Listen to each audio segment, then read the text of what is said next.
जय नामदेव. ज्यांच्या नावातच नाम आहे असे संत शिरोमणी श्री नामदेव महाराज पंढरपूरचे महात्म्य वर्णन करताना आपल्या अभंगात म्हणतात की ज्या सुखासाठी तू तळमळतो आहेस ते सुख तुला पंढरपुरात गेल्यावरच मिळणार आहे. तू एकदा तरी पंढरपूरला जा, त्या चंद्रभागेमध्ये स्नान कर, महाद्वारी लोटांगण घाल, गरुड खांबाला मिठी मार आणि त्या विठुरायाच्या चरणी नतमस्तक हो. मग बघ, सगळी दुःख विसरून तुला फक्त सुखाचीच प्राप्ती होईल. ऐकूया या अशा सुंदर अभंगामध्ये. सुखा लागी करीसी तळमळ, करीसी तळमळ, करीसी तळमळ, तरी तू पंढरीसी जाय एक वेळ, तरी तू पंढरीसी जाय एक वेळ, तरी तू पंढरीसी जाय एक वेळ. सुखा लागी करीसी तळमळ, करीसी तळमळ, तरी तू पंढरीसी जाय एक वेळ, तरी तू पंढरीसी जाय एक वेळ, तरी तू पंढरीसी जाय एक वेळ.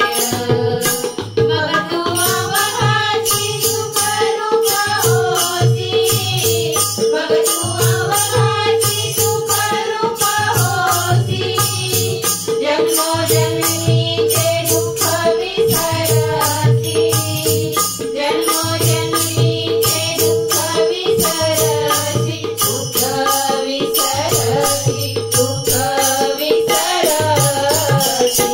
सुखा लागी करीसी तळमळ, करीसी तळमळ, तरी तू पंढरीसी जाय एक वेळ, तरी तू पंढरीसी जाय एक वेळ, तरी तू पंढरीसी जाय एक वेळ. चंद्रभागे करिता एक स्नान, चंद्रभागे करिता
शिरोमणी श्री नामदेव महाराज